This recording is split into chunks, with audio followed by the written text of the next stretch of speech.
Okay, now I'm going to show you how we can grab some textures and actually start to texture these things. Now, doing stuff like, I'm going to start by doing something like brick and glass and all of that. What I have gone to is a website that I want you to pull textures from, the more complicated ones.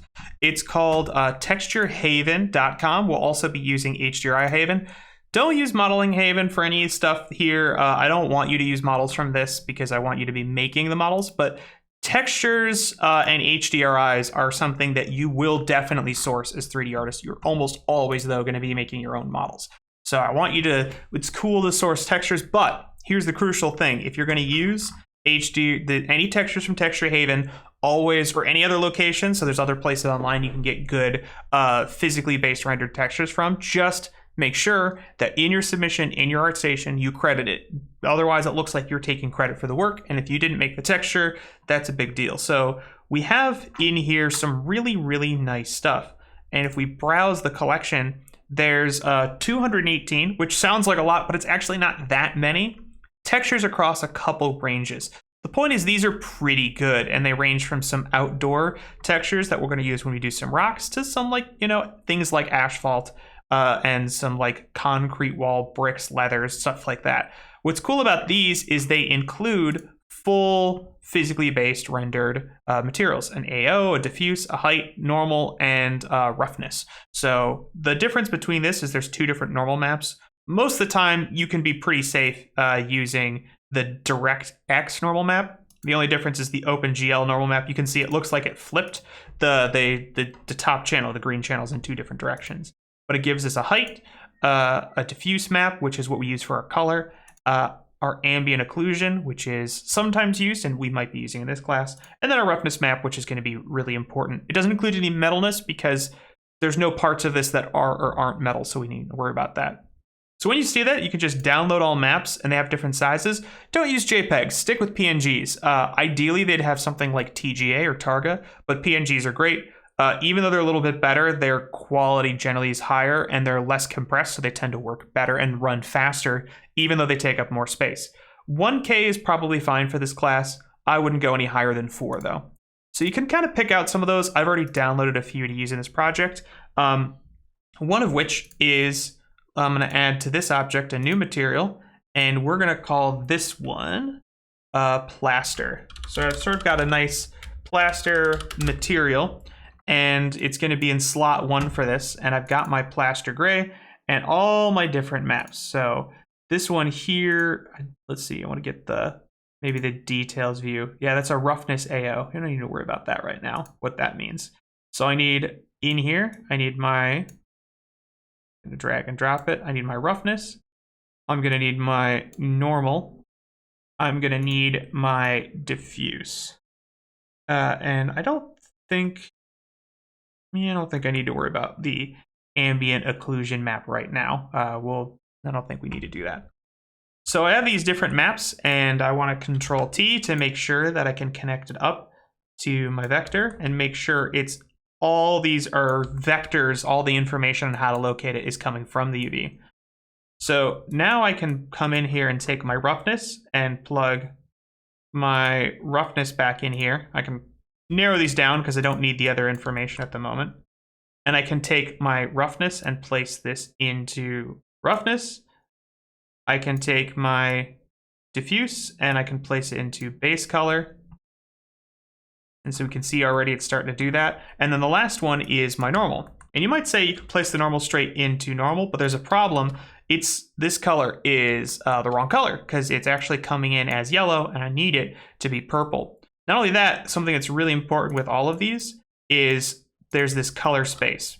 Color space is the way the computer is trying to adjust for how it should look on our monitor. And we only want it on sRGB for our diffuse. Everything else is non-color because they're just coming in as information. It should be coming in as black and white. So we say non-color, and we do the same thing for this because we're not using them as a color map. We're using them to get roughness information and to get normal information. So to put the normal in, we need to Shift A, and we're looking for a normal map. And then we can see normal map takes our color information, and it's going to turn it into a normal information. And so we plug this in, we'll see in our screen that it gives us some bumping on the surface. The way this works, it's pretty cool, in my opinion. If we take and I just put it into lit mode, and I add a simple point light to my scene. Let's put that up. What we can see it does is it sort of helps the light reflect off the surface, and it feels a lot more realistic. Like it's filling in cracks, and it actually creates like shadows where the light is or isn't. So it doesn't always show up in this view right now, but trust me, it's there, and it's a big part of getting this to look realistic. And if you do want to get this a little bumped up, we can always go to this third lighting and go into my lighting options and turn off scene world, which is more like our HDRI lighting. But that's pretty much the same as this anyway. So I'm just gonna set that back and go into this view, which is just my HDRI based lighting. So it's showing me this is my reflection probe and what it's gonna look like. Now, this is a couple problems. We see it's got really weird stretching here, and it doesn't necessarily lay out all of this plaster exactly how I want it.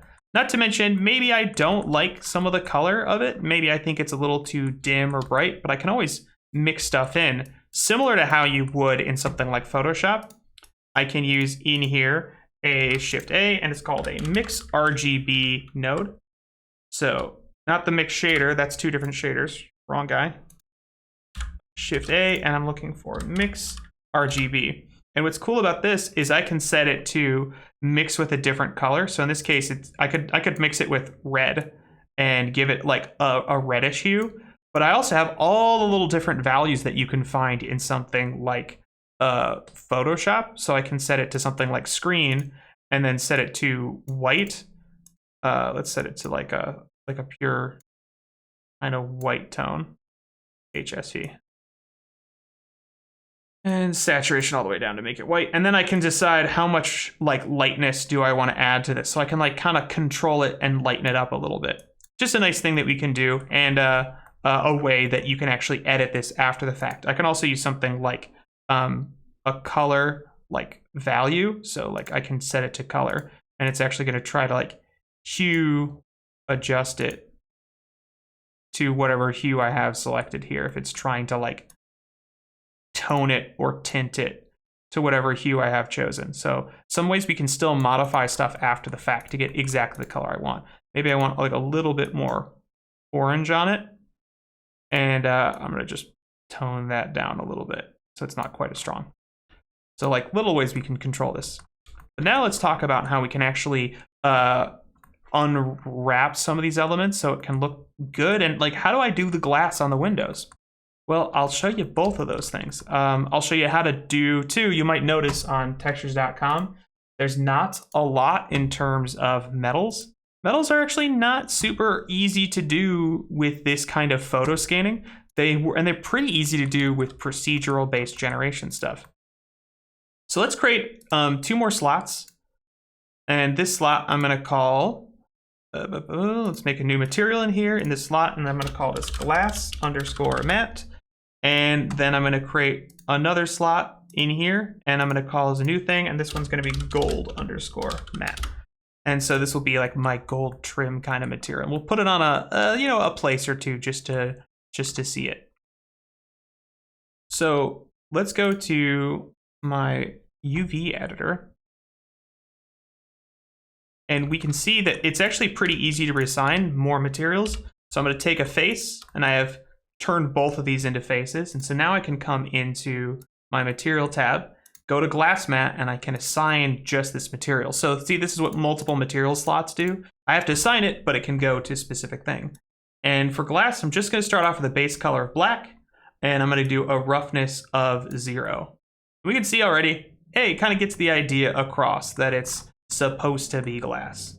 There's a lot of other stuff we can set with this. One of the things we do want to make sure we do is turn on ambient, bloom, screen space reflection, and motion blur. It's going to make it look a lot better and give it a lot more realistic look when we're trying to kind of color these things out. So now let's say we'll go into a spot, and maybe I'll make this a little gold inlay or something like that. So we'll just kind of temporarily take this, assign the gold material, and here I want to set it to metallic. I want to give it a pretty low roughness to make it like shinier.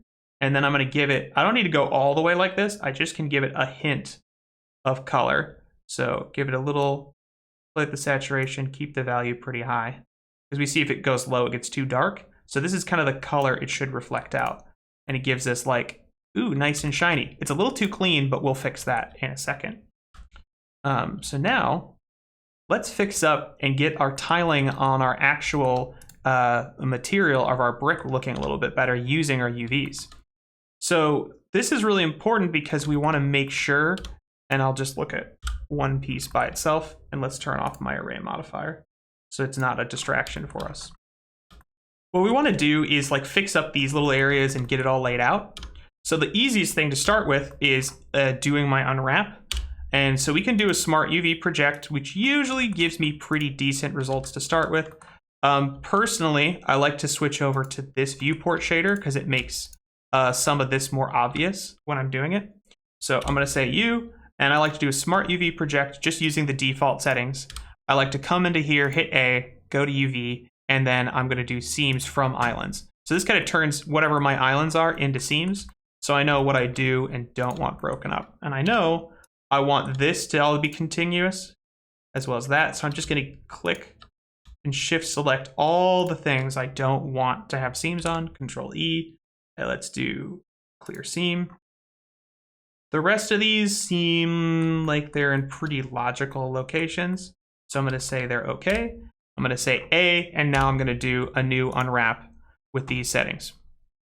So let's turn this back on, and I can turn off these overlays just to like see it by itself. And we can see I've got the plaster, but the scale is so small. Well, here's the nice thing about this being tiling. I don't have to with a tiling texture, and this is only for a tiling texture. I don't have to keep it in this space. I can make it as large as I want. And so we can just scroll this up. We don't have to change any of the other elements of it. And now that I've got it, we can see we can just set it until it feels like it's a scale that makes sense to us. And then the next thing I want to do is take this object, shade smooth, and I want to turn on my auto smooth so that my normals will smooth in the right amount so that these kind of give me a smoother curve so it doesn't do that harsh look that it has. Of course, I can always add more geometry, turn overlays back on if I want. I can take all of these edges like here, and if I wanted to add more geometry, I can do a subdivide, and in my subdivide menu, I could increase the sort of smoothness, which is gonna help me filter this out. Sometimes it gives you like little extra faces and stuff like that that have to be deleted. But it's certainly, if you're looking for adding more geo in a later state, it's one of the ways we can do that.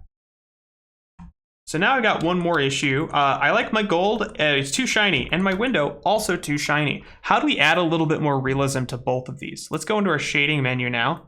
And same deal, I just want to look at this by itself, and I'm doing that again using local view. This is toggle local view, and you can go to that menu, or you can do it through the spacebar local view. I have a hotkey set up that it's my little backslash tab, which I find works really well. So what we want to do is get this so it doesn't reflect so purely shiny, and the way we do that, so let's go to our glass material. Oh, I put everything on the wrong slot, so I want to go to the correct slot, and in my glass material, it just has this black in it. It doesn't have any roughness variation. I want some areas that look rough and some that don't. So I'm going to take and add a new procedural texture, and I'm going to use a Musgrave, because if you remember before, that's the one that has that kind of like cloudy look to it. I'm going to plug that height into my roughness, and what it's going to give me is some areas are black and some areas are white.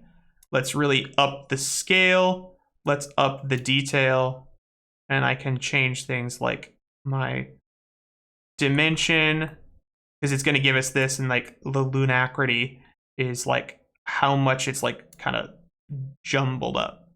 So let's give it something like this. You know, you don't have to use my exact method here, but there's also different method, like different of these are all going to do different things depending on the settings you use here. It might take a second. It's a good idea to scan through and just see what they're going to do.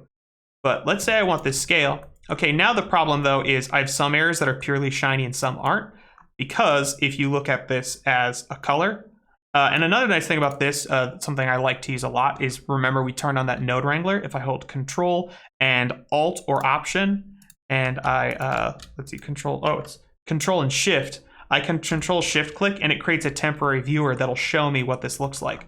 So it's white and black, meaning that this is the black areas are purely shiny, the white areas are all rough and diffuse. And so what do I do? What can I do to change this? Well, of course, the first thing I want to add in, one of my most important nodes that I talked about last time, is that color ramp. And so if I add a color ramp, what that's going to do, control and shift, to like preview what it does, is not only can I use this to like decide how strong the connections are, I can say instead of black, I want my blackest value to be this rough. Maybe it's pretty close to purely rough. And instead of this one being this white, I can say it's going to be here a little closer. So they're not quite as rough. And then I can change their position to decide how strong each of those are, like the little spots and how frequently they come up. So it makes my window dirtier or cleaner. So let's clear this now. Just again, dragging it, leave it in just the roughness. And when I give it a second to come back, update here. Oh, I actually disconnected this viewer here. So I can do Control Shift and click on this. It gets rid of the viewer. So now what I have is you can see there's a little bit of roughness going here. And depending on how I set this, I can decide how kind of dirty the window is going to be when I look at it. And it's pretty subtle right now. So I might take this and say this little black is maybe too strong because it's maybe unlike a window. It's a little too much. And let's add maybe a little bit more roughness to this so it kind of pokes out a little bit better. Now when I'm looking at my windows and stuff, it feels a little bit more like it's got some of the modeling. Let's make it a little bit more subtle by pulling these out. I can adjust the scale of it and yeah, play with some of its dimensional settings.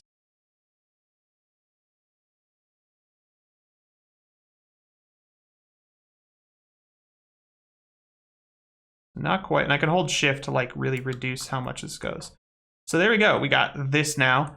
And let's do something similar with the metal as my little last thing here, because I imagine some of you might have some metal, like some steel or other things like that. I still feel like this is maybe too shiny. I want to take it up a little bit more. Because I think too shiny is just like too reflective, sometimes feels a little weird. So that's feeling a lot better and a lot more realistic.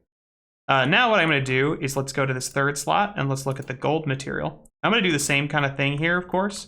So let's add a Musgrave, again, which is a really nice texture for this kind of thing. I'm going to just preview it and set its scale appropriately, get those dimensions a lot lower, and set its detail all the way to the max. Maybe play with its lunacrity a little bit to get maybe a subtler modeling throughout.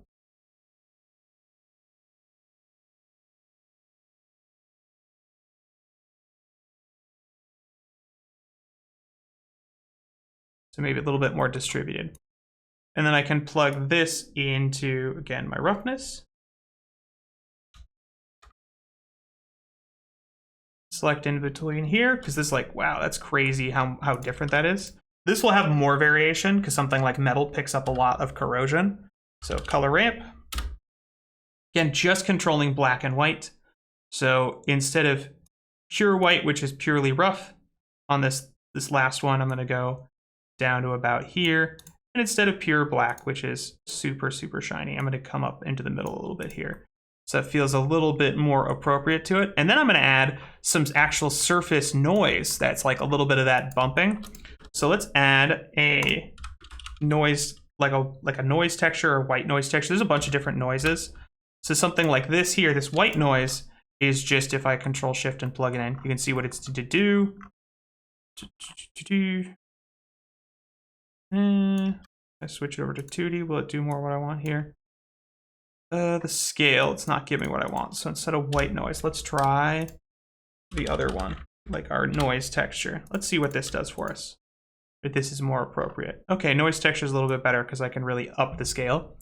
So this is another way I can do it, like almost a cloudy thing. And that can work really well too for like the diffusion, but I just want to show you how we can get like a lot of little bumps and pits. So I can take this, and this has a color as well. which I'm not going to use because what I'm actually going to do with this is go into a normal map. And I can just go straight from this black and white into the color, into the normal. And then you'll see what this is doing to the surface. Needs a second to update. There we go. So now you can see now what I'm doing is like by plugging it into the normal, it's adding like this whole crazy dimensional thing into it, which is maybe way too strong. I can definitely reduce the strength of the effect to be a lot lower. But what I want to do is go gradient, because I want to turn it, not a gradient, I want to color another one of these color ramps.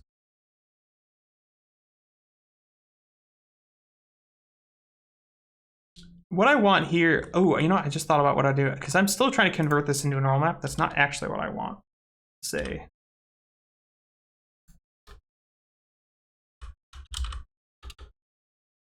one sec. I just remember what it was. I don't want a normal map here. What I want is called a bump node.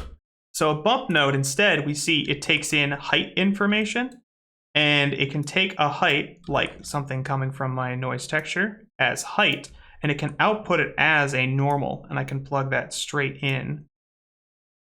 It's trying to go into the normal again. Hopefully it doesn't crash what I'm doing. Because the normal map, it needs like normal map data. Bump actually converts height data into normal data, which is more what I want. And I'm going to try to give it a second to update here. There we go.